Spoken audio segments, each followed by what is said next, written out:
Hey everybody, Burly Explorers coming to you from River Raisin National Monument Battlefield here in Monroe, Michigan.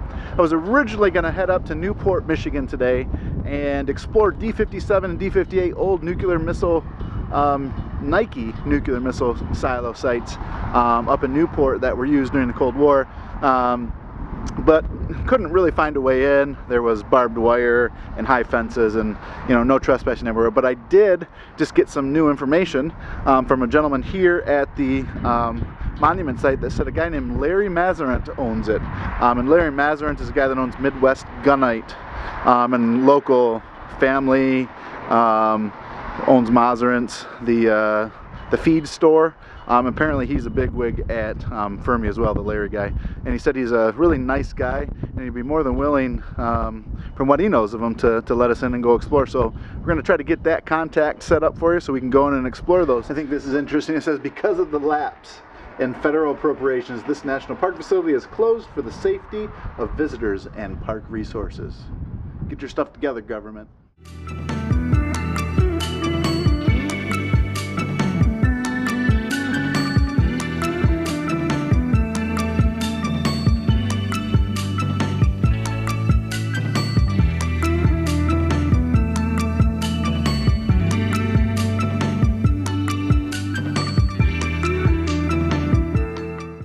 Opening months of the War of 1812 were disastrous for the isolated American outposts in the West. Fort Mackinac on Mackinac Island had fallen in the first action of the war. Inhabitants of the garrison of Fort Dearborn, which is now Chicago, had been massacred.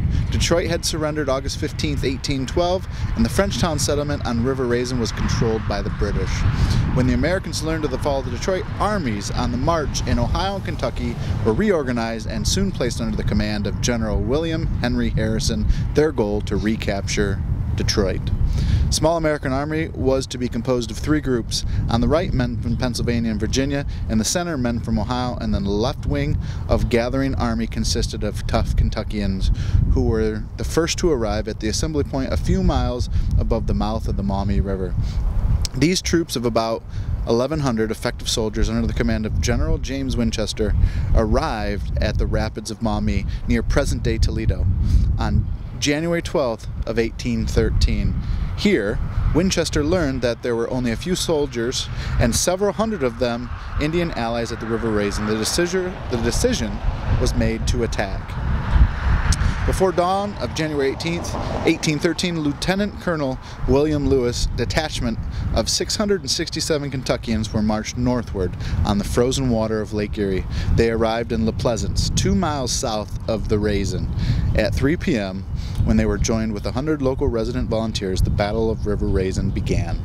But I'm not going to sit here and pretend like I know enough about this to give you guys some really good information. I'm just sort of reading the signs to try and gather what was going on. So what I've gathered so far is the area behind me seemed like it would have been the skirmish line of the American troops.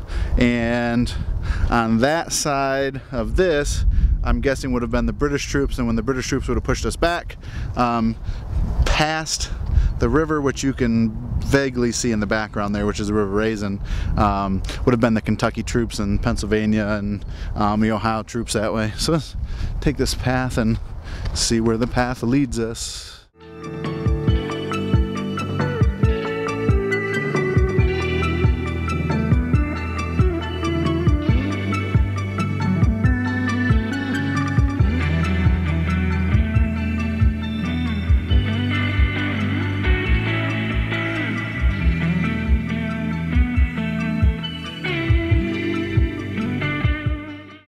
If I were a betting man, which I'm not, I'm guessing we're walking back into the area when they have live reenactments. You can see the hay bales, and also you can see some of the pots and the fire rings. So I'm guessing when they do the live reenactments, this is the area where the reenactors are with their tents set up. I know I probably get a little more excited at times than I should about being in historical places, but I hope when people watch anybody's videos, whether it's YouTube or whether it's anywhere, you realize the significance of the places you're at. You know, and people were here, you know, people People died here, people fought here. But we're in here, you get this feeling that something important happened. And I wish this was something that, you know, you could bottle up and you could even, you know, vocally say in a manner that did it justice. But, you know, standing in a place where a major battle was fought, and when you're here you can't help but feel the spirit of that, even really truthfully not knowing exactly what happened here. But you better believe I'm going to go home tonight and I'm going to be trying to figure out exactly what happened here and how important the Battle of River Raisin was to this area, to Detroit and surrounding areas.